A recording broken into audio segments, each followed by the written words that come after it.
Hi Scorpio, welcome to your Year of the Tiger 2022 reading. Okay, so the South Node has moved into your sign. The way you can look at this is like the repotting of plants. You have grown as much as you can within the confines of where you were planted. But now you develop the awareness that that particular pot is too small and that a new way forward has to be found. You're ready to grow, but more importantly, you stand out. While you're growing still, you're standing out.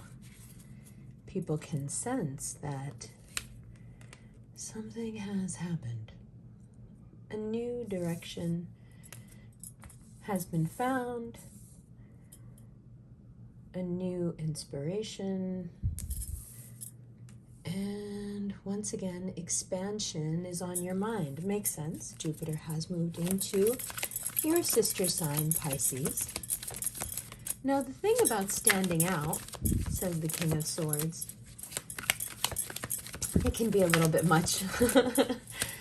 So, we want to be careful that we're not throwing our ego around or inviting any evil eye. We want to find our path and begin to follow it. And of course, we want to embrace this spotlight that's on us, but you want to do so with a certain level of humility.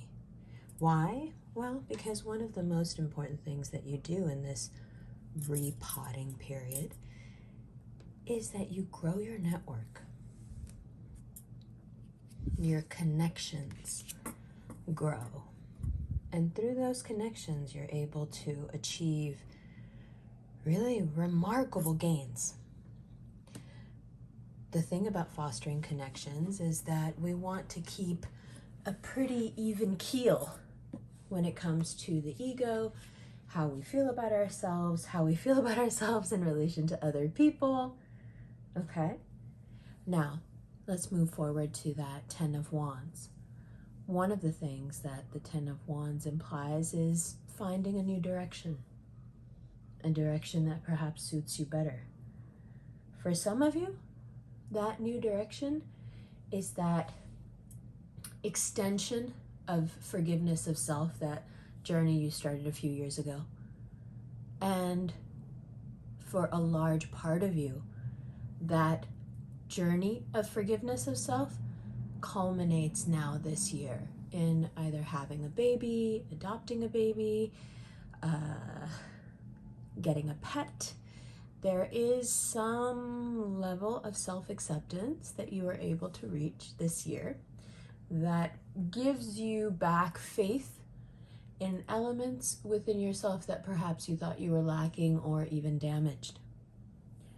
But this year gives you the insight to fully and truly understand, like, no, I'm actually good at this. I can actually, excuse me, I can care very well for someone or something. I'm a good caregiver. So for those of you who find yourself on that side of the journey, the Ten of Wands is really good news, because it means that your intentions are in the right place and that that road is very long and fruitful and satisfying. So if you are looking to conceive, a great time to do so. If you are not looking to conceive, a great time to be careful. Now, let's move forward to that Nine of Pentacles. So what do the Chariot and the Nine of Pentacles have in common? Well, the most striking similarity is that the traditional meanings of both these cards are, they go together. There's a synergy between them. So they're similar, but there's also a synergy. So the similarity being trusting one's intuition, trusting one's gut, trusting one's mind, trusting oneself.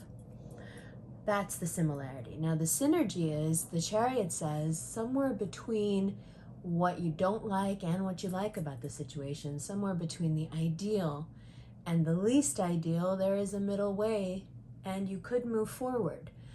Often this card comes up when someone feels like they are blocked from moving forward, and they can rattle off a list of obstacles as being the reason, right, that they are stagnant. But the Chariot says, yeah, no, I'm not buying that. There is a way forward in between all the things you don't want and the things that you do want.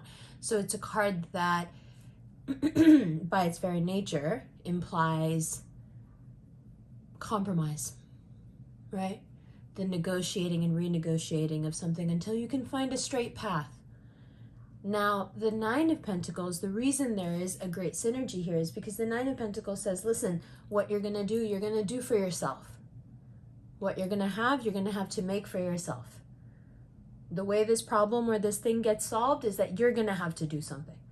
And so it's empowering, the combination of these two, because the focus is solely on you. And here again, and here again. But we'll get to that. So, as of late April this year, you will feel this new phase, this decision being taken, and the Chariot starts to move forward. So until April, it's kind of, back and forth a little bit, and you can be pretty temperamental, you can be pretty cagey, right? So it takes you a few months to, okay, is this safe? Is this something? And then finally post-April, you're like, all right, I can do this. You decide some very, very, life-changing things. You are either going to dive into this Chariot role. Here we're talking now the traditional meaning of this Chariot role being the Cancerian card, the mother, the parent. You're going to decide post-April if you want to be a kid still or if you want to take care of a kid. Now, if you decide that you want to be a kid still, then there's a couple of things that you're going to have to face. The Seven of Pentacles and the Strength card ask the very tough question here. If you would like to keep being a kid, how much of what you do is done out of loneliness? How much of what you do is prompted from a sense of loneliness or emptiness? Because it's not the I don't want to have children part that's in any way an issue. It's the I don't want to grow up part. The I don't want to grow up part, and this is not to say that only those two options exist, but you will tend to vacillate between those two. Are there healthier options? Of course. Are those options open to you? Of course they are. Of course they are. But if you have a tendency to not want to take on certain responsibilities, okay, let's put it that way.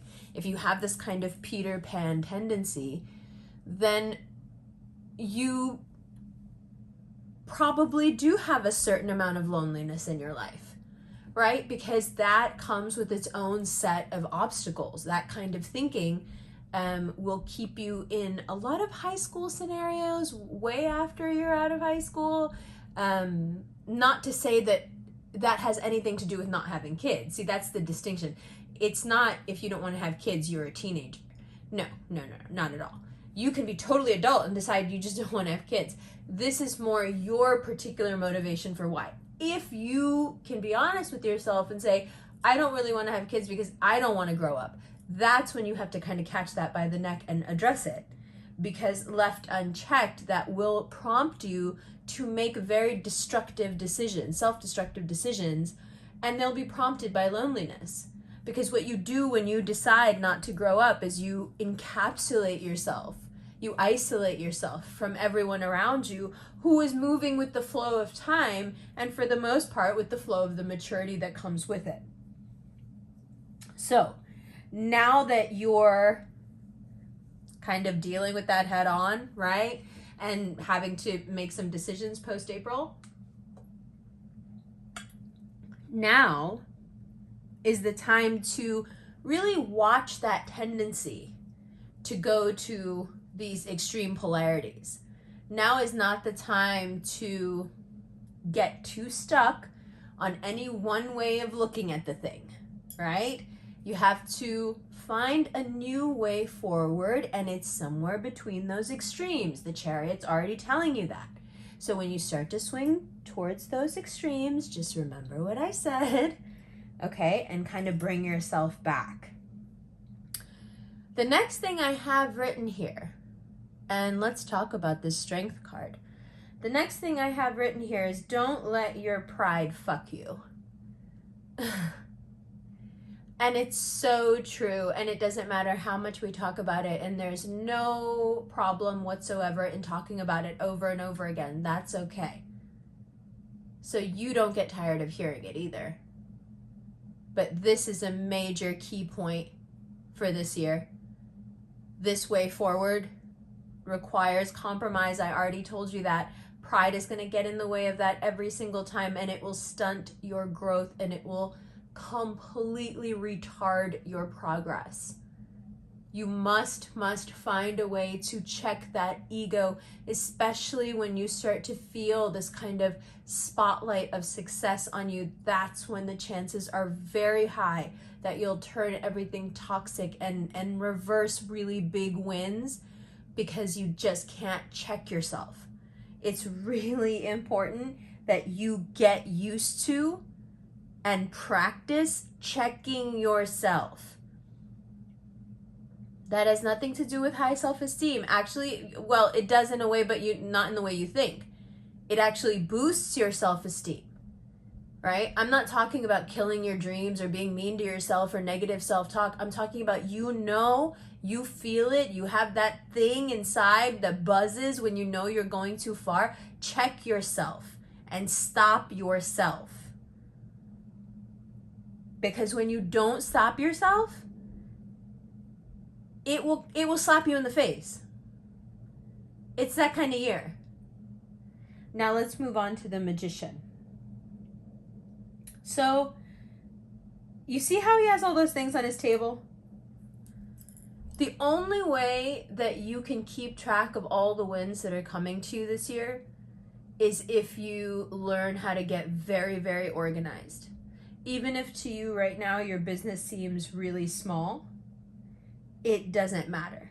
There is something about the organization that will free you up to see where you're making mistakes without overwhelming you. Once you have an organized setup, whatever it is, your business, your art, whatever it is, and also your journaling, so you're organizing your thoughts as well, what this will do is it will create a sense of routine and stability, so you'll be able to see where things aren't quite right, where you can improve, but you won't take it personally. You won't take it personally because you're not already agitated. Do you see what I'm saying? You're not agitated because you don't have all these things to consider all the time. It's working like a well-oiled machine. It's just revving along because you're organized, because everything is where it's supposed to be, because you know where you're supposed to be when you're supposed to be.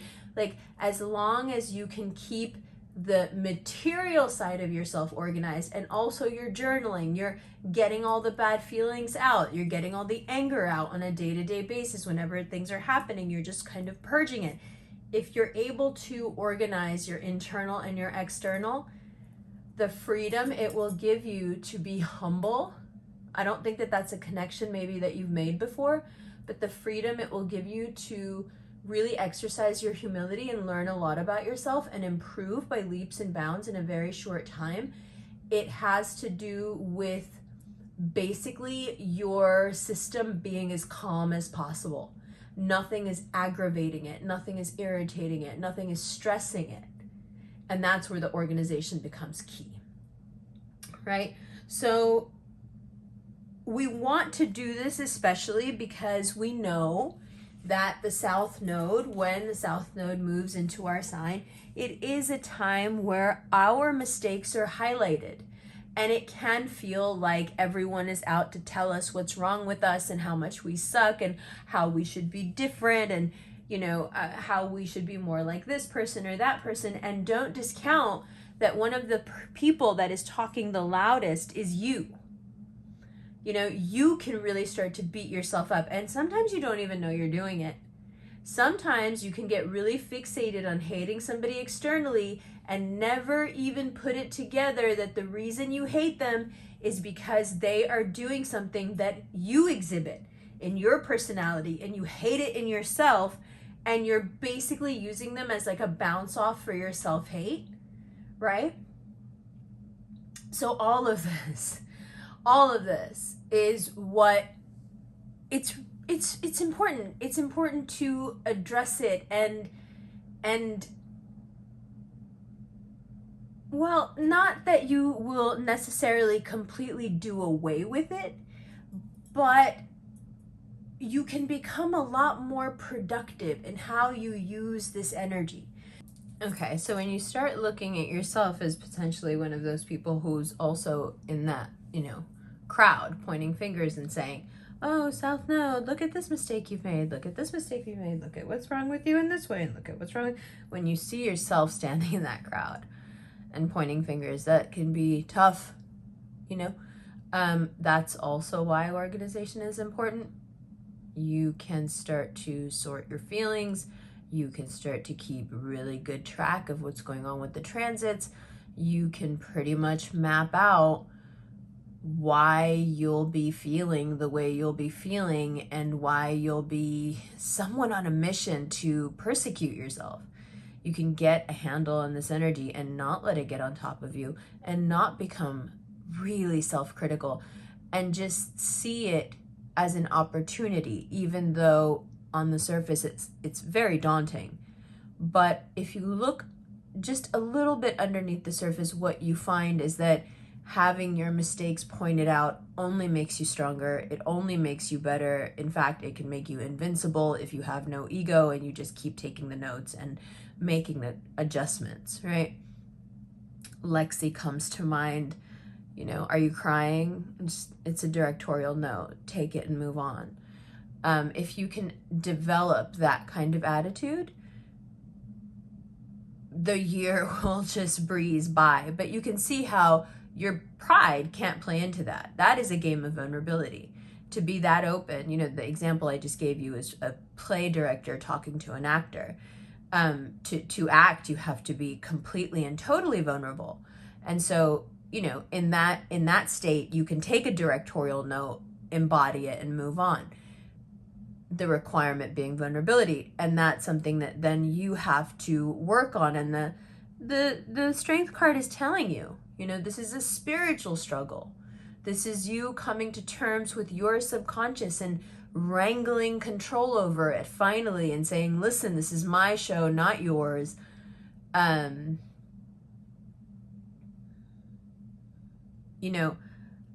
don't need to think of these things as bad things. I can see this as spiritual refinement. I can see this for what it actually is. I don't need to take this personally and turn it into poison, because nobody else would be able to poison you, but you absolutely can poison yourself.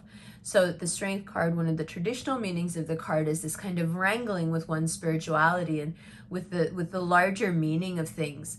So you're pretty well set up to go through a very expansive period where a lot of skill is acquired, where a lot of money is made, where a lot of ambition is satisfied and success is earned.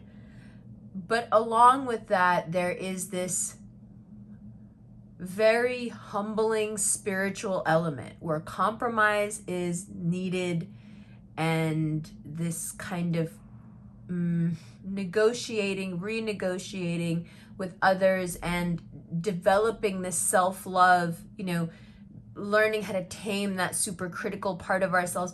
All of this comes together in this perfect South Node storm to deliver to you a bigger and much brighter outdoor plot of land to be planted in. You know, no more pots for you. And that's a process.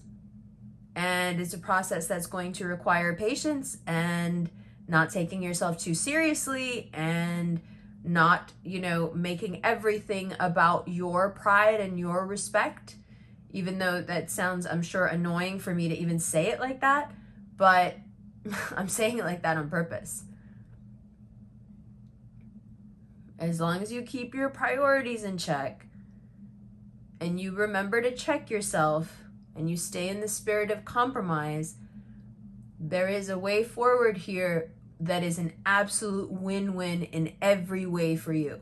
And that's what you have to realize, is that compromising and putting your pride aside and, you know, letting other people have a go at it, even if you don't think they deserve it, all this kind of stuff.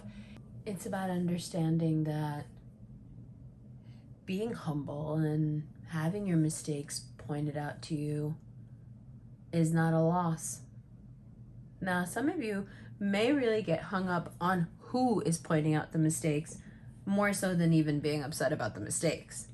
No, it becomes more about pride, not in the way of I'm perfect, don't tell me nothing's wrong with me, but you particularly should not be telling me what's wrong with me because you particularly have no place to say so. But if we're realistic, you probably feel that way about everybody. So one of the things that this humility entails is you not judging people and based on that, you know, taking their criticism or cues from them. You don't have to take your cues from anybody.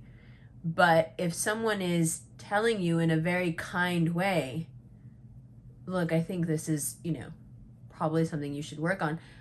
I think that it's in your best interest to be kind and to listen.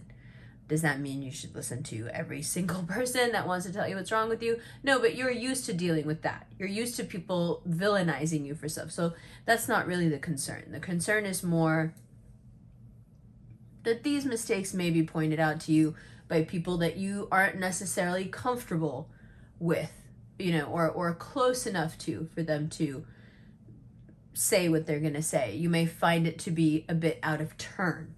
But now that you know that the spirit of the season, the spirit of the year for you is of embracing that the South Node is there and embracing that it highlights your flaws and your shortcomings and using that as positively as you possibly can.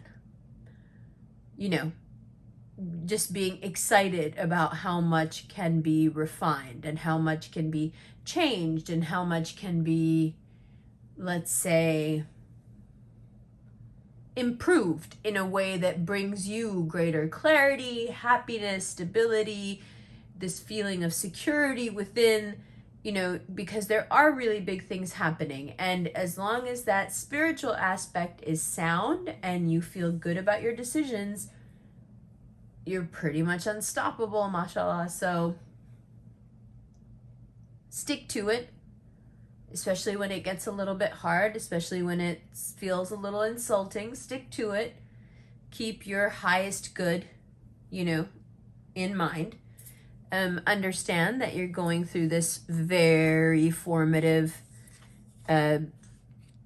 difficult, painful process, but you do come out shiny and new with a very positive outlook. But in the midst of it, there will be moments where you feel like you're falling off a cliff and you're actually going to fall down and that you're not going to levitate. And those moments are probably going to be centered around the flaws that people point out that you can directly track back into your childhood. And so it's a very frustrating aspect of the South Node is that people will be pointing out things that are not necessarily your fault, but they are your responsibility. And that's not always easy to hear or to do anything with. So, you know, when you start to feel those foolish moments where you're walking off a cliff and you don't feel anything solid beneath your feet, but instead of floating, you feel a steep drop downward, that's probably when you're hitting those particular flaws or shortcomings that are directly related to upbringing. And so those wounds, you know, they're very deep and they open very easily. So be mindful that these difficult moments will appear, as we've talked about, but the cards are now reconfirming. This is another reason why it's become so important to shuffle right in front of you, so you can see, like, this is a very concise and potent message. It's very clear. There's like no gaps or no superfluous information here whatsoever. So take it as the magician training that it is, and take the low points as the hazing process that it will be. And then have faith in yourself that you can wrangle your spirituality to keep pace, and that you can emerge from this full of new ideas, healthily replanted in a wide open space where you can just grow as much as you want. Because it is ultimately your growth that's at stake here. It's your growth that your pride can cut down, or that your humility can grow and grow and grow and grow. Okay? Love you. I'll see you in the extended.